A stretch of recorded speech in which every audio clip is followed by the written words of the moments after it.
ladies and gentlemen. I'm James Dixon. I'm here on the Latimer Show to recite some poetry for you, and I hope you enjoy it. The first poem is called Black Token Poet, and what inspired me to write this poem is kind of a rant, which means it has a lot of energy behind it. I was at KCC in an English lit class, and I was the only black student in the class, and so this is Black Token Poet. I have no desire to be your black token poet. Your only poet for your racial quota for your anthologies. Please, please, please, no apologies are needed. You have 26 alphabets to choose from on pasty white paper, 20 consonants, 6 vowels, A, E, I, O, and you have the nerve to ask me why I don't want to be your black token poet. America has almost ingrained in me that she did not want me, or the people of my hue, when I used to wake up early on Saturday mornings as an innocent child. She spoke to me consciously and subconsciously. She whispered to me subliminally, here, little buddy. Bedrock is just like the burbs, and there are no blacks here. The future looks bright for white America in cartoon land. I never saw any non-whites on the Jetsons simply because Rosie did all the cooking and cleaning for you. Yet in reality, USA Today states that Mexican Americans are, quote unquote, the fastest growing minority population. I ask you this, is it time to write a new script? Oh yes, my favorite show, the Super Ethnic Friends, where you have one woman, one Asian, one Native American, and great shots, Shazam, hot damn, even one black man. The rest were all 20-something white males with too much testosterone in their tights. Maybe it should be called the Super CEO Friends, since you want to be so systematic on superpowers. Well, you say, what about Foul Albert? Hey, but they Foul Albert. Hey. We eating chitlins today? You mean the Booker T. Washington show where the only commercial ran during that hour was cherry-flavored Kool-Aid? Excuse me, I mean crimson, because this is a poem, and black kids don't fall down. That's why all Band-Aids look flesh. Whose flesh? The flesh of the palms of my hands, the flesh of the bottoms of my feet. When I used to play with my G.I. Joe with the Kung Fu grip, I want to have him look at the Confederate flag and give it a flip. Shave off his 5 o'clock shadow, give him a goatee just like me, but you want me to be your minstrel, your mundane, your weed token, crack smoking, Marion Barry poet. One time in English lit class, we discussed the story, the eyes are watching God. The whole class is watching me as though I am the black messiah, and my interpretation speaks for a joint generation of X, not to be confused with Malcolm, men, or Malcolm. Is that why when I sat in the back of that classroom, I had the tune battling through my brain cells? I am the only one. I have no desire to be a charcoal Charlie poet, and I love my God-given 24/7 tattoo, but I'm just a poet, but I'm not your poet, jigaboo. Hello, everyone, and welcome to the show. Today, my guest is James Dixon, and James Dixon is the author of this book called In-Depth Perception. So, James, welcome to the show. Thank you for having me today. It's a pleasure to have you here on the show with us today. I'm glad to be here. Yeah, so now, you wrote this book called In-Depth Perception. Tell us a little bit something about your book. This book I wrote probably about 15 years ago, but it's all written in rhyme, all in verse. So a lot of poets do free verse. This is all in verse and rhyme. Some of the subjects talk about nature, America, Black America, and food. And the poem that I brought with you today that I want to share with you is called Soul Food. Okay, soul food. Yep. Okay, so you want to go through that poem right now? Soul food? We're going to listen to this. And Soul Food was written for my grandmother, who is from Montgomery, Alabama. And Soul Food is about culture and understanding and being in the kitchen. Okay. I love my soul food all the time, not just at Christmas or reunion time. My collard greens and cornbread in the middle of the night get me out of my bed. At my house, there's no such thing as leftovers, because when we leave the table, it's all over. They call for supper once, not twice. I sure do love my beans and rice. Colonel Sanders don't know nothing about finger licking till he had some of my grandmother's smothered gravy chicken. I wanted to join the service, so I went to the Navy. I had to drop out because I didn't know how to fix biscuits and gravy. Right now, my stomach might begin to turn and hurt. I've got to go. There's peach cobbler for dessert. To wash it all down, I'll get what my mama made, a big old tall glass of sweet lemonade. That's good. So that's a fun poem to take to schools and to get kids talking about food and creativity and art and poetry. Okay, and so you titled this poem Soul Food. That's correct. Okay, so now who inspired you to start writing?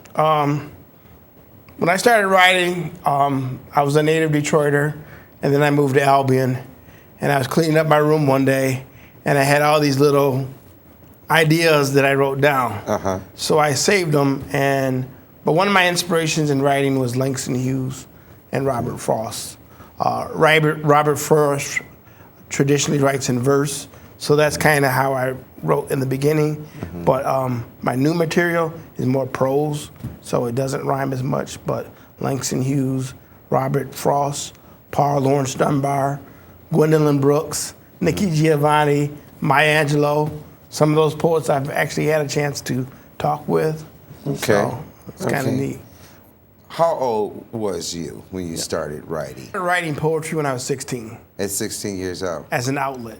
Okay. And during that time, was you reading things like Langston Hughes and stuff like that? I was familiar with Langston Hughes, but I didn't get into Langston Hughes till I got into college. Okay. That's when I really got exposed to Langston Hughes. Okay. But I knew who he was. I knew who Gwendolyn Brooks was. And I actually had a chance to go to Chicago State University and attend one of her workshops, which was very important to me at a young age. Okay. I also had the opportunity to meet Nikki Giovanni, back in the early '80s. But what was the one thing that started you off to writing?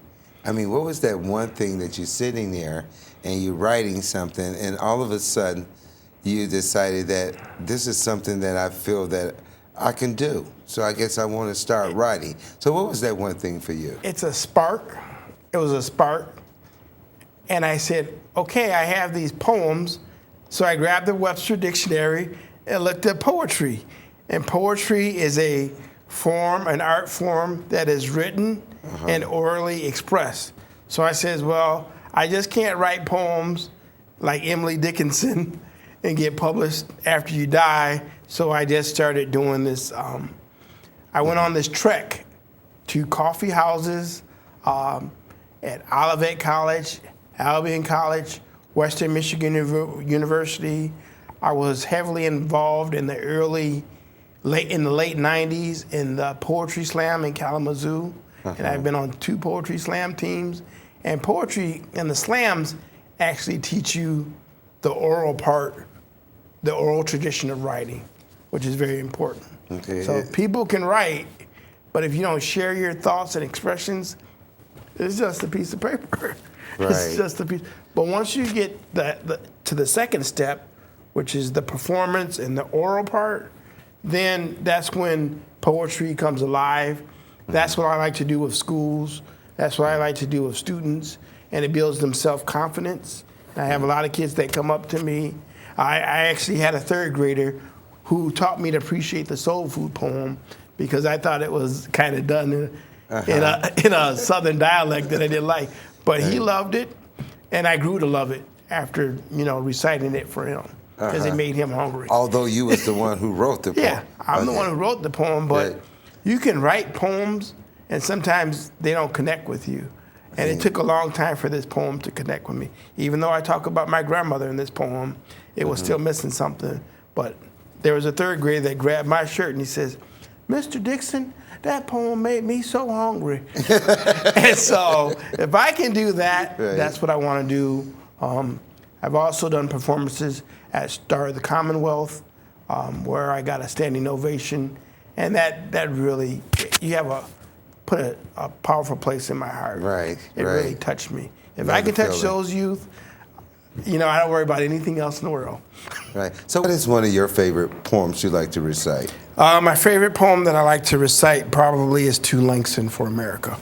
Okay. And that talks about, basically it's a poem where I'm sitting down in my room, in my chair, and I'm writing to my favorite poet, who is Langston Hughes, who created the Harlem Renaissance.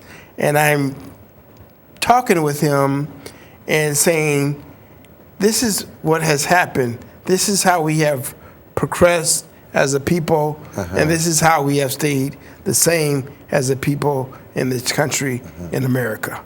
So, now, where do you get your ideas and thoughts from when you get ready to write?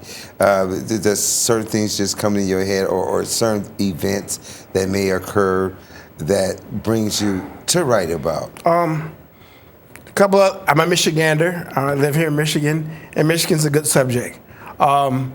Michigan has a lot of water, so I wrote a poem called Welcome to Michigan. It's in the In-Depth Perception book.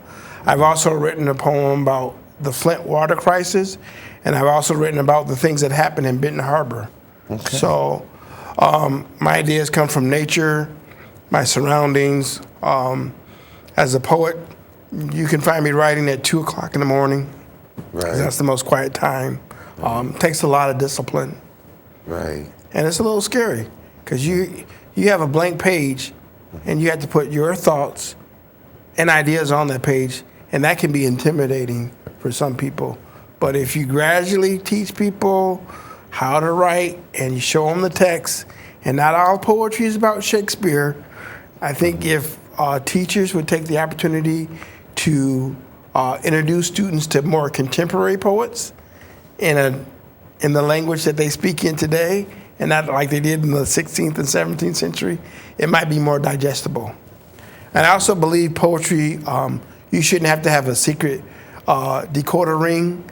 You should be able to, I shouldn't have to look up every other word to understand what the poet or the author is trying to convey. Okay. Now, so what kind of, I know that you write a lot of poetry. Yeah. So is there a particular style that you write? Because I know you write about a lot of different things and different contents and stuff like that. So is there a different style? Because, I was reading your book, In-Depth Perception, and I didn't notice any love poetry. So do you write anything about love? I do. There's 1 or 2 love poems, but there's so many poets that write about the I and the me, and I try to concentrate on the we. And the we is the universal. Okay. So, yeah, I can write about love, but that's an intimate poem and an intimate subject between me and my significant other. But I want to write poems that anybody can understand, right, that anybody can appreciate, right, that anybody might want to hear. Right. Black Token Poet talks about the black subject through media and how cartoons, you see very few of us, and the ones that you do see in cartoons, there's a little bit of a mockery there. So when I wrote Black Token Poet, I wanted to be digestible. Okay. And I wanted people to understand, and that you can take a hard subject, and if you make people laugh a little bit, and make them smile a little bit, they might understand a little bit. Okay. And with that, I'm going to go into a short break, and we'll be right back. Today, my guest is James Dixon, and he's the author of this book called In-Depth Perception. We'll be right back. Okay. We are this close. We are this close. To direct models. This close to making history. Of wanting. We are this close. We are this We're close. this close. This close to changing the world. We are this close to making sure no child suffers a crippling disease ever again. We are this close to making history. We are this close to ending polio. Because we are this close to ending polio. We are this close to ending polio. We are this close close. to changing the world. This close All we need is you. Is you. It's you. is you. We are this close. This close. Be a part of history at rotary.org/endpolio. We're the stronger than we look type. The braver than you think type. The type that knows the time will come when we put type 1 behind us. We're the progress is inevitable type. The hopeful for a cure type. The type that will stop at nothing until type 1 becomes type none.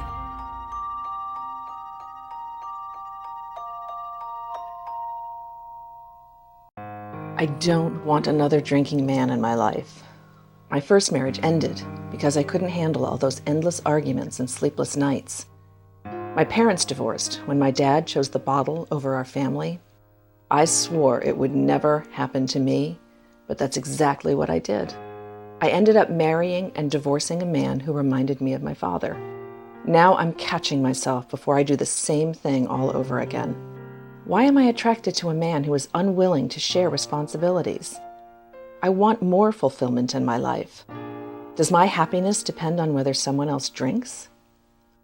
My pastor suggested I try Al-Anon family groups, and I'm sure glad I took his advice. Are you troubled by someone else's drinking? You might be surprised at what you could learn in an Al-Anon family group from people just like you. Call 1-888-4-AL-ANON or go to alanon.org. The police called after midnight when they caught our son at a drinking party. It was a real wake-up call. My wife and I are really worried. We don't know if our son has a serious problem or if he's just hanging around with the wrong crowd. How do we know what to do? The police officer who brought our son home suggested we try Al-Anon family groups. He said it might help to hear how other parents are dealing with alcohol problems. I didn't want to go to an Al-Anon meeting. I didn't want anyone to think we had problems like that. And I didn't think our son's problem was that bad. When I decided to give Al-Anon a try, I found it was a safe place that keeps your problems private. It was very helpful. Are you troubled by someone else's drinking? You might be surprised at what you could learn in an Al-Anon family group from people just like you. Call 1-888-4-AL-ANON or go to alanon.org. The next poem is a short piece. It's called Behold the Truth. And I wrote this about Sojourner Truth. And there's a statue downtown in Battle Creek that everyone needs to see about Miss Sojourner Truth. My name is Isabella, and I was born in this great land. Many of you make insinuations that I really was a man. It was in Ulster County in 1797. I know one day I will truly make it to heaven. I'm on a journey, a mission, a quest. I was not afraid to show you my breast, just to let you know I can chop as much wood as any man could. Even though I cannot read or write, I lecture to America about women's right and abolition. Please take time out to listen. I demand the rights of the wrong. The mistreatment of my people has been too long. God works in many great ways, and I am living proof. When you ask me what my name is, I'll gladly say Sojourner Truth. I will not bite my tongue. I will only sing. I will bring you the truth to let freedom ring. Behold the truth. Hello, everyone, and welcome back to the show. You know, today my guest is James Dixon, and just before we went into the commercial break, he was explaining to me his reason in being for becoming a poet. Though, so James, welcome back. Thank you. Yes, and one of the things that that's been going on a lot these days, is crime.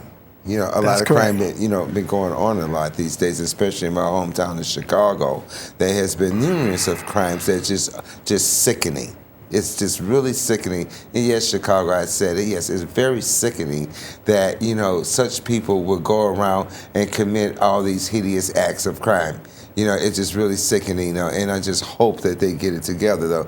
But a lot of young people that are going around here committing these crimes and going around here that's causing a lot of chaos, in the community, somehow end up on death row sooner or later. That's correct. They either get killed by the streets themselves or the gang people or the people they associate themselves with. They either get killed by those people, but they placed on death row. And I noticed that in your book, you had a poem that called Death Row. And can you read that poem for me, though? Because maybe it could share some light on somebody. Maybe it might help somebody to think a little bit, though. So please read your poem, Death Row. Death Row. A prisoner within the home, imprisoned within this rectangular dome. Triangular, 3 meals a day, is all I expect in every way. The ceiling and the brick make a square in every square of my breath. They are aware. The things I do, my food, my drink, the books I read, the way I think. Even the cylinder bars form rectangles. My fingers grip them tightly as if entangled. My mind is full of desire that those wires were piano wire. My every appeal has been revoked, The stale air I breathe is filled with smoke. I am burning inside like an incinerator. The guards are coming. I'll see you later. Or will I? Wow. Death row. Death row. You know. Now, what made you decide to write a poem like this? I have relatives that were locked up. Locked up. So right. in prison for a long time. In a long time. And it was just a reflection of what I saw, of right. what I went through. And as a writer and as an author and as a poet, sometimes I have abilities to transcend where I'm at and I can put myself in their place to the best ability that I can. And also, maybe you can help someone from not, being on death row. You know, we always think of death row as, where we're about to get executed or our life is about to be taken. But in a sense, that death row could be, dealing with a lot of situations in life that it seems like it's no death row could be your job. Death row could be your job. Death row can be your community. Right. Death row doesn't have to be a prison sentence. Right. So. That's real good. So, is there what kind of words, wisdom, knowledge that you can provide to someone who is looking to get into this line of business, or a writer though, to try to help them, with their thoughts of writing? If you are a writer, write as much as you can every day. Try to figure out new words and new ideas and new thoughts. Most writers, until they become famous, they all have another job, a security job, a hotel job, or they have some type of job until they don't become famous overnight. It's probably going to take you a long time. But even if you don't become famous, I remember 2008, I was unemployed. I wrote my grandmother a wonderful poem, and she was very appreciative of that poem, just because I wrote it for her. And so you have this, if you have this talent, then use it. Share it with other people. They make good gifts for birthdays, Christmas gifts, and you can write a nice romantic poem for your significant other. That's always handy. So, it's an art. Love it. Enjoy it. I mean, it's just like playing basketball or football. In order to get good at it, you have to do it on a constant basis. So I hear that you perform a lot, too. You go to different places, recite your poems. Tell us about that.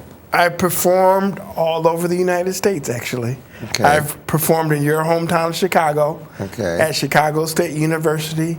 I've performed in Seattle, Washington for a competition. I performed in Detroit several times, Grand Rapids, Kalamazoo, pretty much all over. Yeah, just pretty much, yeah. I enjoy it, and it started, for me, it kind of started as a hobby. And it kind of had the snowball effect, and then it kept growing. And then I started doing workshops at schools, and then going to libraries. So I've been to pretty much every library within a 45-mile radius of Battle Creek. Okay. Now, what is the one thing that you would like for people to get out of your poetry? What is it what type of message that you would like to send across? I try to send a positive message.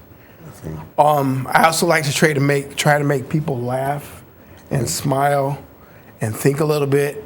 And I like to choose different subject matters. Some subject matters like the prison system in this country is very wrong. So it's important that we write about these things. I also try to write about nature. I was a zookeeper at Binder Park Zoo for 6 years. So I write a lot about nature. And so if you are a writer and you are a poet, write about your environment, but also get out your comfort zone, because I wrote a poem about Sojourner Truth. I'm a man and she was a woman, but she was a strong black woman, and so I decided to pay homage to her through writing. Which is real good. A lot of people that appeared on this show has paid a lot of great contribute to Sojourner Truth, though. Sojourner Truth, a very phenomenal woman, a woman that, led a lot of people to freedom. You know, it's a lot of stuff that's, well, not only just Soldier the Troop here. I wanted to give credit to Harriet Tubman, too, for the Underground Railroad here, right here in Battle Creek. Going to a short break, and we'll be right back with James Dixon on the Lattimore Show. We'll be right back. What would I do if I got tired when I'm driving? I'd probably have someone else drive me home because I wouldn't want to take the chance of, dying. I'm still young. Yeah, sometimes I almost fall asleep when I'm driving and it really scares me, so I pull off the road. Most times I'll try to get some coffee, anything that will give me a little burst. And usually I'm not the one that drives because I do have the game, so I make my nerdy friends or somebody that, doesn't have athletics to deal with drive.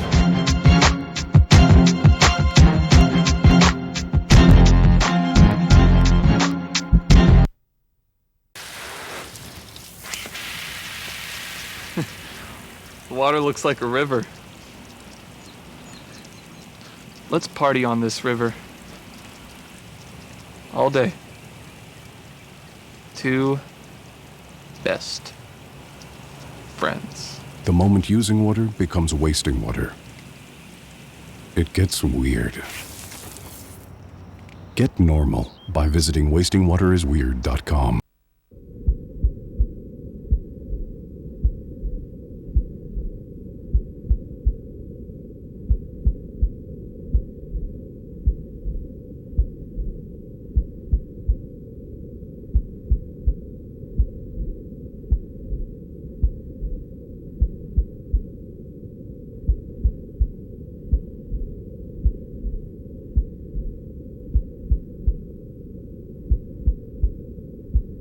Next poem is called When the Renaissance Came to Harlem. Basically, it talks about the explosion of the art movement of music, jazz in Harlem, New York. And I kind of wrote this about that. So, when the Renaissance came to Harlem, it was an unforeseen monsoon on a hot, humid day in an apartment building on the 10th floor. When the Renaissance came to Harlem, it was an unforeseen monsoon on a hot, humid day in an apartment building on the 10th floor, and it crept across like a caterpillar, rearranging and changing it into something else. Unrecognizable what it will become, the people of Harlem told it that stuff, man. Let me get to hear that jazz tune from the first to the last month of June. I want you to hear the trumpet player blow, and yes, the poet flow like dandelion seeds do in the winds. Words crept through cracks and crevices, creating a sidewalk through black tap parks, keeping in zoot suit time the movement of the movement, reawakening Ellis Island, for she has cast a new shadow upon her stepchildren. Within the Cotton Club, Cab Calloway conducts a kaleidoscope, a musical hope, caught up in musical dope. Conk my hair, conk it straight. It's Friday night, and I got a hot date.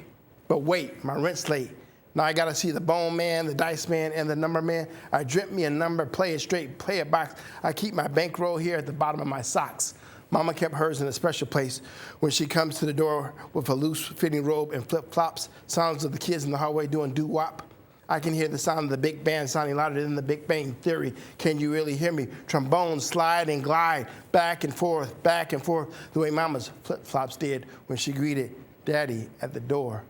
Slow at first, but faster in time, similar to the slide of the hypodermic needle and the heroin addict, flesh addicted to soul. Bass players' fingers line up in a semi-erect fashions with predictions of passions in double Dutch time. Trumpet is paced tightly to hips as hips sway the way pistons are fired upon, up and down, impromptu ignite at any given moment. Bass and bongos keep kinetic time like Tai Chi apart. Piano string hammers hit with overdoses of unchained melodies. Poets speak in B-flat beats into microphone as if to amplify one's soul so that those who were once tone deaf can finally hear. Urban sounds are rewound once again into unforeseen interludes. Sometimes I am the only one who enjoys a walk in the autumn morning. I notice a gray squirrel gathering nuts from the walnut tree. He scurries in front of my path. A flock of geese migrate in pyramid formation. I think of the black bear that prepares for a long winter nap deep inside a desolate cave. The brown bats that roost in the farmer's abandoned barn, and the crow who calls it the scarecrow in the cornfields. The frog swims to the bottom of the pond. He too heeds the caution light of the leaves. waiting until next spring for the light to change to green. I often wonder why others complain and feel so much blue. I see so many vivid colors as I walk down Autumn Avenue. This poem is called My 8 Mile. I'm a native Detroiter, and this is my remnants of 8 Mile Road. My 8 Mile, where as a child we be at Onassis, Coney Islands, 2 Coney dogs for 99 cents, split a Fago, great first choice rep, pop second. High voltage lines carry Watson to the suburbs. People drive from the birds too fast to see the crime. Childhood friend sells nickels and dimes, hoping to buy an 8-ball in this dead-end pool game. 2 double up and trouble up. Police grab ankles, hit chest. Rival gang shout out 7 up. 8 down at the same time, Wyoming, an eddy of 8 Mile. Muhammad speaks to me, preaches to me like a flash of lightning in a Black Sea, and distills a sense of pride within me, not just in February. Grandma's house smells pine, so I'll clean the plastic preserver sofa. I don't know why, because in the summer it makes your butt sweat. Granddad rises before the sun, taught Santa how to walk, because his boots are black, steel toe, die hard like his life. You never heard him in the early a.m. to work in the Hamtramck plant. He had a hobby, a hustle. He tried to teach me about brakes and gears. They just brought me buckets of tears. If I didn't know the difference between a Phillips and a flathead, I would get hit in the head with the wrong one. In the 5th grade, I associated Philip and the king and his phylum. Press the pedal on the right, boy. The right, before I make you bleed. My 8 Mile, where my homie Nana and me would transform the terrain after the rain with toothpicks and popsicle sticks, because welfare kids don't get Transformers for Christmas. Kids on food stamp get day camp, where all you want to do is eat the stale-ass cookie, dip it in milk, and leave. On the 1st and 15th, you stand in a long line at Farmer Jack's. Your mother slowly removes food stamps in denominations of 1s, 5s, and 10s. You see a fellow from your homeroom, the next day you argue. You argue with your mother on the way home. How come the social worker says we can't have cable? How come Uncle so-and-so always seems to leave when the social worker comes? How come we don't receive new school clothes at the beginning of the school year? I receive hand-me-downs from my cousins. I am husky, they are slim, and I hate Wranglers, mama. Baby brother says every fast car he sees is fresh like Dougie, bringing on the prenatal lingo of hip-hop. Kenwood speakers take up space, and the jack and spare are left there on the curb. I left there as a child, called to it as if I was a character in the Call of the Wild. My 8 Mile, she never stopped. She just kept moving right along.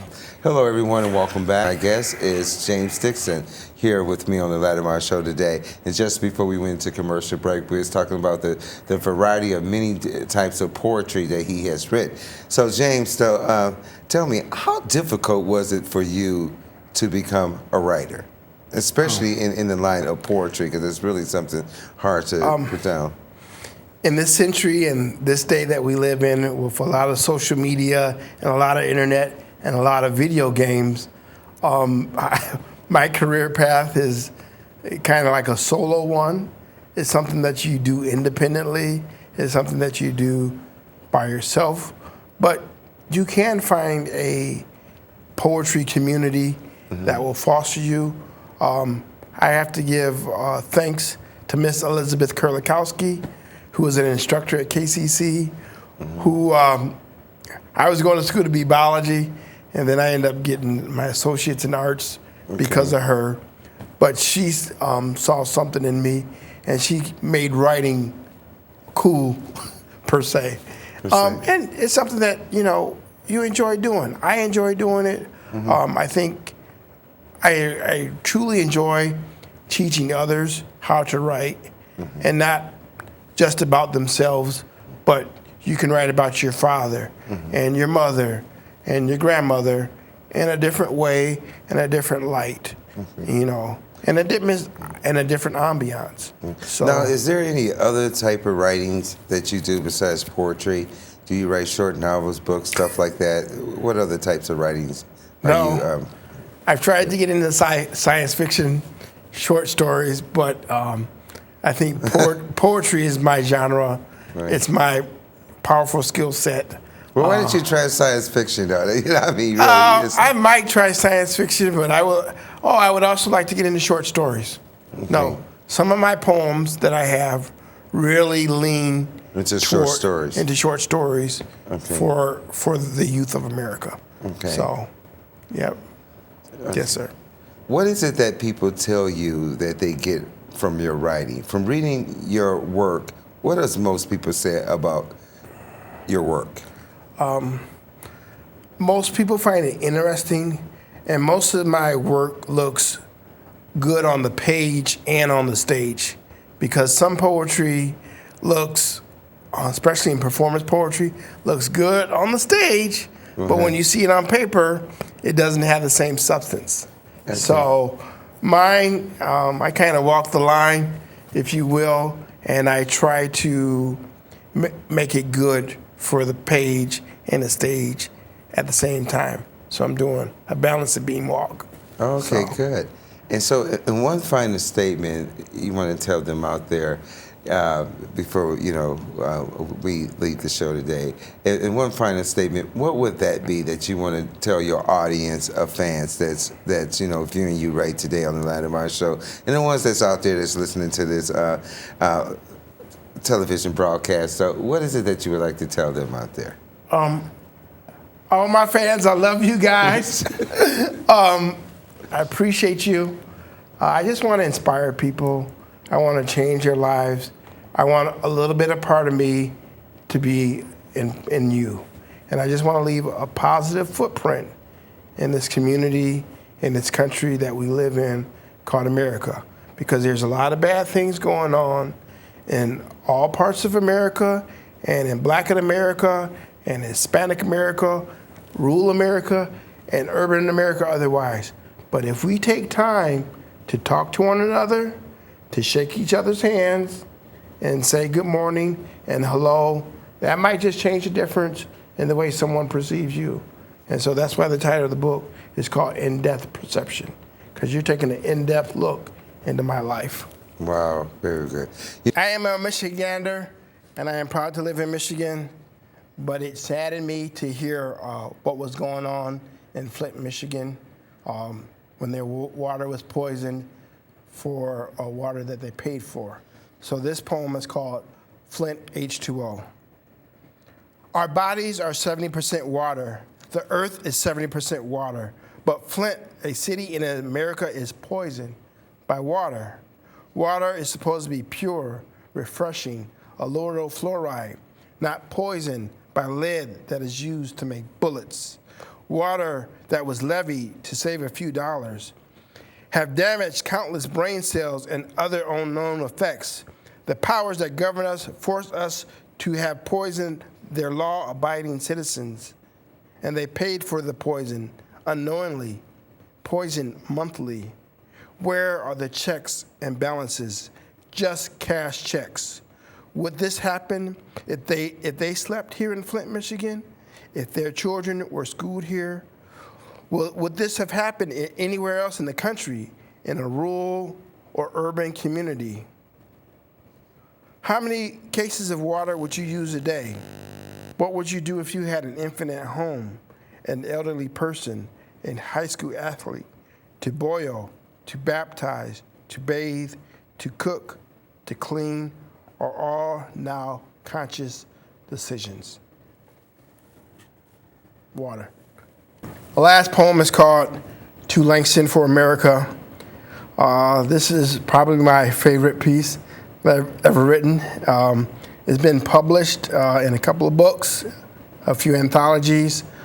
Basically, the premise of this poem, Langston Hughes is one of my favorite poets, and I'm creating a dialogue of his time and our time, and how much they have changed and how much they have stayed the same, especially within the Black community. You, Langston, have impacted upon me like a meteor to the moon. You have carved and created a sense of compassion within my consciousness, some of which I love or love to hate or love to forget and not remember. I don't understand why I write what I do, why I'm so often alienated by some, but others wish to accept me for who I am. Are we not of the same human race? Do I not have 46 chromosomes, 23 from my mother, 23 from my father? And if we go back far enough, we are descendants from something far greater than which we choose to understand. We wish aliens to come down to visit us, yet we alienate ourselves amongst each other. Must everything be classified and coded within the Dewey Decimal System? Does this really help us? I feel it hurts us more in the end. or love, my race, my face, for all of his glory, his beauty, his foundations. I want my ancestors to be proud of me, to know that their bloodshed was not in vain. I still feel their pain. Tears fall like little droplets in the rain. Tears of madness, tears of gladness, tears of blue, tears of me, tears of you. Love to hate, what a juxtaposition. Thoughts that brought us here, thoughts that brainwashed us today and yesterday against our free will, that is so eloquently stated in the Declaration of Independence that we hold these truths to be self-evident. I refuse to recite what Martin has already told you. I am not looking for a handout, for retribution, for slavery that personally encompasses me, but culturally and historically it does. So where do we go from here, America? I love to forget the lies, cries, and sighs of my ancestors' eyes who struggled so much and received so little. Today we struggle less and receive so much more. How the state of Mississippi had over 40 legal lynchings in a year. But when I look into the mirror today, I see corporate crack, capitalism crack. The story not only kills two birds with one stone, but kills the community. And my community is your community. Is black community. But blacks kill more blacks today, and what do we say? Oh man, we ain't make them AKs. If you think banning guns is the answer, and you try to take away my Second Amendment, you might not stop with that one. Wake up. I smell the cannabis. But America did not stop. No, she did not stop when my 9th grade friend Steve was shot and paralyzed from the waist down, or my cousin Demetrius was stabbed and killed by another cousin. No ABC, no CBS, no CNBC ever came to mourn me. Man, not even BET. I'm sorry to say she had to feel my pain at Columbine High School as I perch here as that Sankofa bird does. Malcolm softly, soulfully speaks to me and says, the chickens have come home to roost, my brother. The chickens have come home to roost. You know, it's a pleasure to have you here on the show again. Let's see. I wish I could welcome you back to the show again. I would love to come back again on this show. And until the next time, everyone, you know, we always say peace on this show. So peace out, and I'll see you on the next Latimer show. Take care.